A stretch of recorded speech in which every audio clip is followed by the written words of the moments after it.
serta-merta karena menterinya baru maka kurikulumnya baru, bukan ya?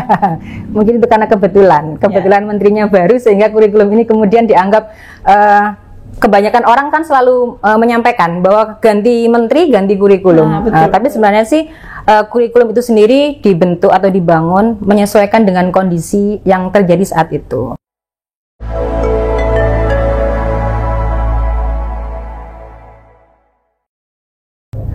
Assalamualaikum warahmatullahi wabarakatuh. Apa kabar sahabat Mudibat? Pada kesempatan kali ini kita bertemu secara perdana di podcast edukasi bersama saya Devi Al-Afrida atau biasa disapa Ustazah Dev. Perlu kami informasikan bahwasanya kami semua yang di sini serta kru yang bertugas telah mematuhi protokol kesehatan. Jadi untuk sahabat Mudibat dimanapun berada, selalu patuhi protokol kesehatan, menjaga jarak, memakai masker, dan mencuci tangan. Baik, pada kesempatan kali ini kita akan membahas hal yang sedang hangat di dunia pendidikan, yaitu kurikulum merdeka. Sudah bersama kita Ustazah Alia. Apa kabar Ustazah? Alhamdulillah, baik Ustazah Devi. Jadi Ustazah Alia ini merupakan Wakil Kepala Sekolah SD Muhammadiyah 4 Surabaya. Insya Allah, semoga sukses dalam kepemimpinannya Ustazah. Amin, terima kasih. Baik, mungkin langsung saja ke intinya nih Ustazah. Sahabat Mudibat perlu kita edukasi tentang kurikulum merdeka. Barangkali ada juga kewas-wasan wali murid di luar sana tentang kurikulum merdeka ini. Nah, yang pertama, kurikulum merdeka itu apa sih Ustazah Alia? Iya, begini ya. Kurikulum merdeka ya, kita tahu ya bahwasannya selama 2 tahun negara kita bahkan negara-negara di dunia itu mengalami pandemi, sehingga hal ini berimbas pada dunia pendidikan sampai akhirnya ada istilah learning loss ya. Sehingga kemudian pemerintah meluncurkan kurikulum merdeka ini sebagai bentuk upaya pemulihan untuk pembelajaran yang selama 2 tahun ini terkena imbas dari pandemi itu sendiri.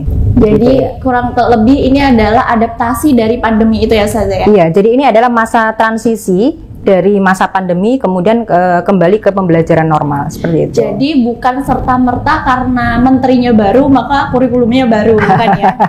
Mungkin itu karena kebetulan menterinya baru sehingga kurikulum ini kemudian dianggap kebanyakan orang kan selalu menyampaikan bahwa ganti menteri ganti kurikulum. Tapi sebenarnya sih kurikulum itu sendiri dibentuk atau dibangun menyesuaikan dengan kondisi yang terjadi saat itu. Jadi tujuan dari kurikulum merdeka ini seperti apa?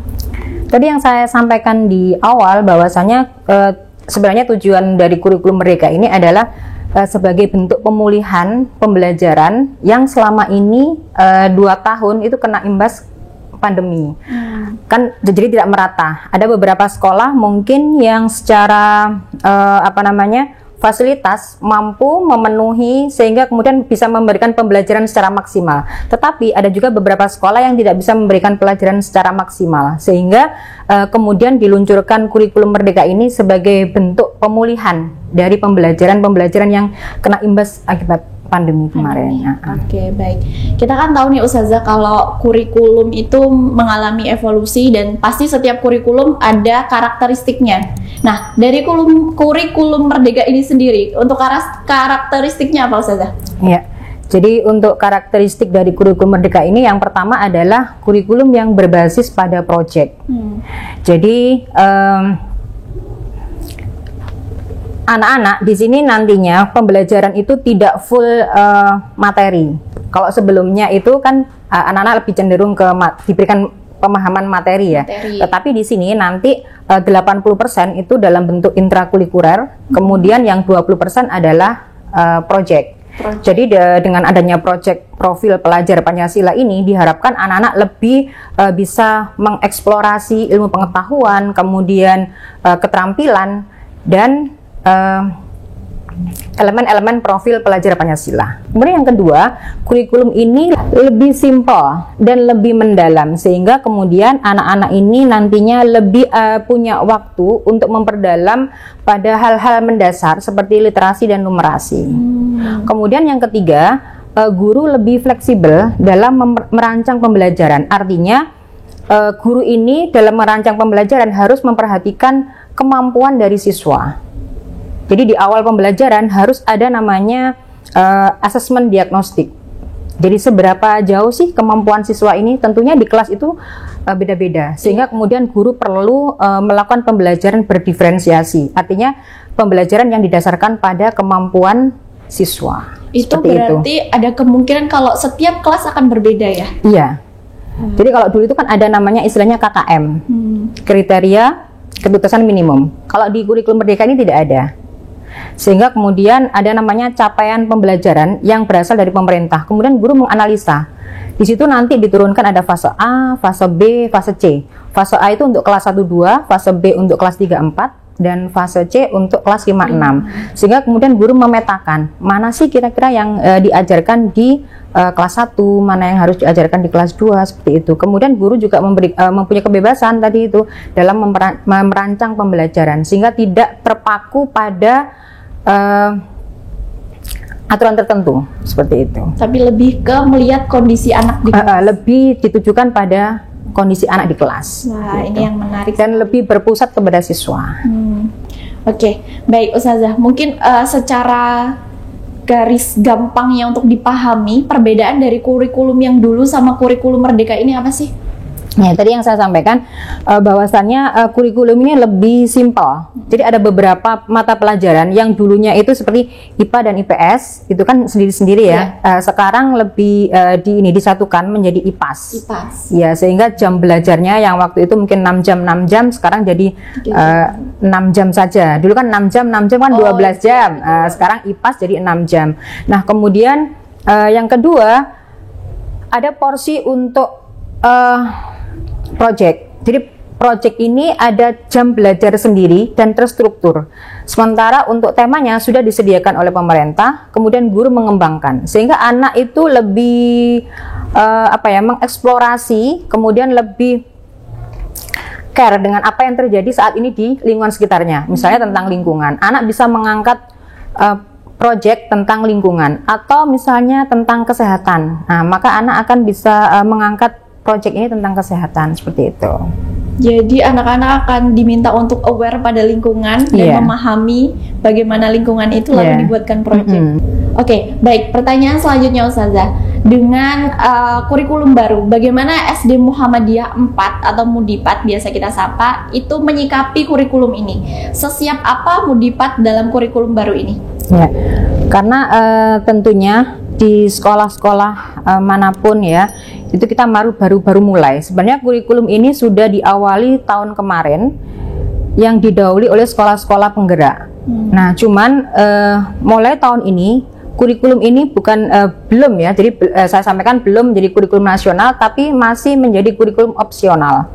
Artinya sekolah-sekolah yang sudah siap itu bisa memilih kurikulum ini. Jadi kalau misalnya sekolah belum ada 3 pilihan sebenarnya. Yang pertama adalah kurikulum 2013, kemudian yang kedua adalah kurikulum darurat, kurikulum 2013 yang dipersimpel, kemudian yang ketiga adalah kurikulum Merdeka. Nah, alhamdulillah sekolah kita ya SD Muhammadiyah 4 itu sudah memilih kurikulum Merdeka, meskipun itu belum mulai dari kelas 1 sampai dengan kelas 6, tapi baru dimulai kelas 1 sampai dengan 1 dan 4. Nah, seperti itu. Nah, untuk menyiapkan ini, maka yang pertama adalah sekolah membentuk namanya tim pengembang kurikulum, dan itu melibatkan seluruh stakeholder yang ada di sekolah. Kemudian yang kedua, kami juga mengundang tim ahli untuk mendampingi guru-guru dalam mempersiapkan perangkat pembelajaran. Dan yang ketiga juga kami mengirimkan guru-guru ini yang terlibat di kelas 1 dan kelas 4 untuk selalu mengikuti webinar-webinar maupun seminar-seminar ya, pelatihan yang ada kaitannya dengan kurikulum Merdeka. Dan guru-guru ini juga bisa mengakses belajar secara mandiri melalui Merdeka Mengajar. Jadi platform ini disediakan oleh pemerintah yang bisa digunakan oleh guru-guru untuk bisa belajar secara mandiri, seperti itu. Baik, jadi kalau kita ngomongin siap nggak sih SD Muhammadiyah 4 ini dengan kurikulum baru? Siap nggak siap? Kita siap. Iya, siap nggak siap? Harus siap. Dan kita memang harus terus belajar ya. Jadi tidak berhenti kemudian sampai di sini. Dalam prosesnya kita terus belajar. Karena memang nantinya tahun 2024 kurikulum ini insya Allah sudah akan menjadi kurikulum nasional. Begitu. Nah, ini Ustazah Alia menariknya sudah bisa melihat futuristik, sudah bisa melihat ke depannya. Nah, jadi bagaimana Ustazah? Kira-kira kurikulum Merdeka ini pasti nanti akan berlanjut atau akan mati nih? Nah, jadi begini ya, ini pengalaman-pengalaman sebelumnya ya. Jadi tidak ada ceritanya kurikulum misalnya dulu dari kurikulum 2006 ya, kemudian KTSP 2006, kemudian ke kurikulum 2013. Memang kan tidak serta-merta langsung ya, tapi secara bertahap diawali dari kelas 1 dan kelas 4, kemudian kelas 2 dan kelas 5, kemudian kelas 3 dan kelas 6. Saya pikir ini nanti juga akan terus berlanjut ya. Meskipun toh nanti mungkin bisa jadi di tengah perjalanan itu ada revisi-revisi yang menyesuaikan dengan perkembangan begitu. Nah, tentunya sebenarnya hal ini mengacu pada filosofi yang disampaikan oleh Bapak Pendidikan ya, Ki Hajar Dewantara, bahwasannya pendidikan itu harus menghamba kepada siswa. Artinya kita kan tidak serta-merta kemudian mengajar ya, anak-anak kita cekoki saja, tetapi kita mengajar, memberikan pembelajaran sesuai dengan tingkat kemampuan dari siswa. Seberapa sih capaian siswa? Jadi guru itu harus melihat seberapa capaian siswa. Kita tidak bisa kemudian hanya sekedar mengejar materi. Kalau dulu kan kita sering dalam mengajar itu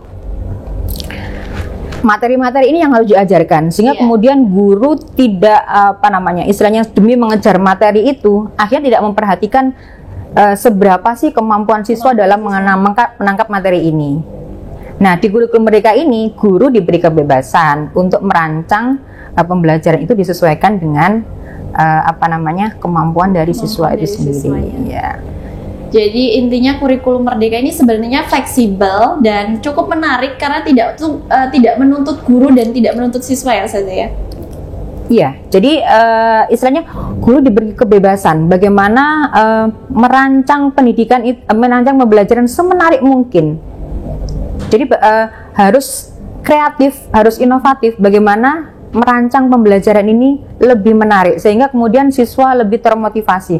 Apalagi nanti ada project-project ya yang nantinya kemudian dibuat oleh siswa, dan nanti di akhir semester itu akan ada semacam perayaan ya, jadi perayaan karya siswa. Iya, pekan karya siswa, sehingga nanti anak-anak lebih termotivasi untuk bagaimana merancang projectnya dengan baik.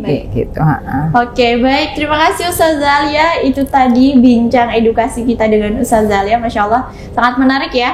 Buat ayah bunda di luar sana, barangkali sudah punya anak nih, terus masih bingung mau sekolah di mana. Ini kita sudah bersama wakil kepala sekolah, sudah cukup mumpuni untuk ngomongin kurikulum. Jadi nggak usah ragu lagi untuk daftarkan anak-anaknya di SD Muhammadiyah 4 Surabaya. Untuk pendaftarannya ada di link di bawah. Langsung saja, kita sudah membuka program inden tahun 2023 tahun 2024. Baik, itu tadi bincang hebat bersama Ustazah Alia. Untuk closing statementnya buat sahabat Mudibat di rumah, Ustazah, monggo. Oke. Baik, untuk ayah bunda ya, terkait dengan diberlakukannya implementasi kurikulum Merdeka, saya pikir ayah bunda tidak perlu khawatir ya, karena insya Allah sekolah akan memberikan yang terbaik buat ayah bunda. Yang perlu disiapkan ayah bunda adalah kerjasama yang baik dengan sekolah. Nantinya sekolah akan memberikan semacam proyek ya, jadi proyek profil pelajar Pancasila yang diberikan kepada anak-anak. Nah, dukungan dari ayah bunda ini sangat penting sekali untuk tercapainya proyek untuk anak-anak seperti itu. Tapi kira-kira untuk project terakhir nih Ustazah, tadi mau di closing jadi nanya lagi. Untuk project berarti bisa kolaborasi dengan ayah bunda di rumah ya? Untuk kolaborasi itu gini, jadi proyek ini dilaksanakan di sekolah. Jadi paling tidak ayah bunda ini memberikan dukungan, jadi motivasi dari bagi putra putrinya supaya proyek ini bisa berjalan dengan baik seperti itu. Baik, sekian podcast edukasi pada kesempatan kali ini. Jangan lupa untuk like sebanyak-banyaknya dan silakan tinggalkan komentar nih buat sahabat Mudibat sekalian. Apa sih pendapat kalian tentang kurikulum Merdeka? Silakan share ke teman-teman kalian untuk menambah wawasan tentang kurikulum Merdeka. Sekian dari kami, salam edukasi Mudibat hebat. Wassalamualaikum warahmatullahi wabarakatuh.